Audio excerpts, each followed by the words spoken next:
الرحمن الرحيم الحمد لله رب العالمين صلى الله وسلم وبارك على عبده ورسوله محمد وعلى آله وصحبه أجمعين وعلى من تبعهم بإحسان إلى يوم الدين أما بعد. صحیح بخاری کی روایت ہے، جابر بن عبداللہ رضی اللہ تعالیٰ عنہما کہتے ہیں اللہ کے نبی علیہ الصلوۃ والسلام نے فرمایا اعطیت خمسا لم يعطهن احد قبلی، اللہ تعالیٰ نے 5 چیزیں مجھے ایسی دی ہیں مجھ سے پہلے کسی کو نہیں دی گئی، یعنی آپ سے پہلے کسی نبی اور رسول کو یہ 5 چیزیں نہیں دی گئی.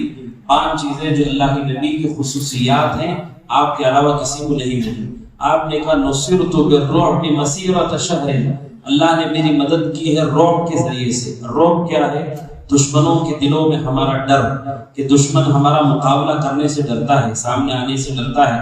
اللہ کے نبی نے کہا اللہ نے مجھے ایسا رعب عطا کیا ہے مسیرۃ شہر، کہ دشمن 1 مہینے کی دوری پر بھی ہو، وہاں رہتے ہوئے بھی اس کے دل میں میرا ڈر ہے، وہ میرے سے مقابلہ کرنے سے ڈرتا ہے. یہ صرف اللہ کے نبی کو دیا گیا. ایسا رعب عام طور پر نہیں ہوتا ہے، انسان کا رعب عام طور پر ایسا نہیں ہوتا ہے، لیکن نبی کو دیا گیا کہ دشمن آپ سے 1 مہینے کی دوری پر ہوتے ہوئے بھی آپ سے ڈرتا تھا. دوسری چیز جو ہمارے موضوع سے تعلق رکھتی ہے وہ یہ ہے، آپ نے کہا وَجُعِلَتْ لِيَ الْأَرْضُ مَسْجِدًا وَطَهُورًا، اللہ نے زمین کو میرے لیے مسجد اور پاکی کا ذریعہ بنایا ہے. دوسری چیز اللہ کے نبی نے بیان کی. مسجد کے 2 مفہوم ہیں، ایک مفہوم جو خاص ہے جو گھر بنے ہوئے آپ دیکھ رہے ہیں جیسے یہ مسجد ہے، یہ مسجد کا ایک خاص مفہوم ہے. مسجد کا ایک عام مفہوم ہے اللہ نے پوری زمین کو امت محمدیہ کے لیے مسجد بنایا ہے، یعنی آپ اس میں نماز پڑھ سکتے ہیں. ہم سے پہلے کسی قوم کے ساتھ ایسا نہیں تھا. یہود و نصارہ وہ اپنی عبادت گاہوں میں عبادت کر سکتے تھے، ہم سے پہلے کسی کو یہ نہیں دیا گیا ہے.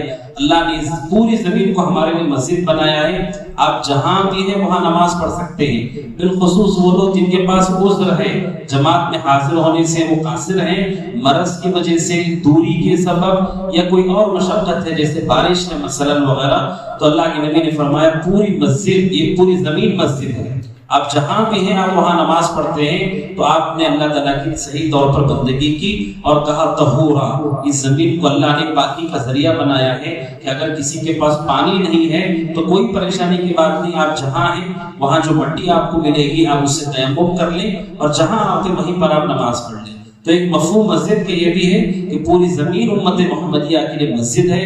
یہ امت کی خصوصیت ہے، اللہ کے نبی کو عطا کی گئی، ہمارے لیے آسانی کی گئی، ہم سے پہلے لوگوں کے لیے آسانی نہیں تھی. تو اس سے علماء کہتے ہیں پتہ چلتا ہے ایک مسجد کا اہتمام وہ جو ہم یہاں کرتے ہیں، اور دوسرا جو یہاں حاضر نہیں ہو پاتے ہیں کسی سبب، ان کے لیے پوری زمین مسجد ہے. کوئی سفر پر ہے، کوئی جنگل میں ہے، کوئی پہاڑ پر ہے، وہ جہاں بھی نماز کا وقت ہو جاتا ہے اسے چاہیے کہ وضو کرے اور نماز پڑھے. پوری زمین مسجد ہے. یہ ہمارے لیے اس حدیث سے پتہ چلتا ہے کہ پوری زمین بھی مسجد ہے، عبادت کی جگہ ہے. اللہ سبحانہ و تعالیٰ اسے اجر عطا کرے گا اگر وہ کسی عذر کے سبب حاضر نہیں ہو پایا مسجد میں. اللہ سبحانہ و تعالیٰ سے دعا ہے کہ اللہ تعالیٰ ہمیں اس کا اہتمام کرنے کی توفیق عطا فرمائے. آمین. آگا وصلی اللہ وسلم علی نبینا محمد وعلی آلہ وصحبہ اجمعین. السلام علیکم ورحمۃ اللہ وبرکاتہ.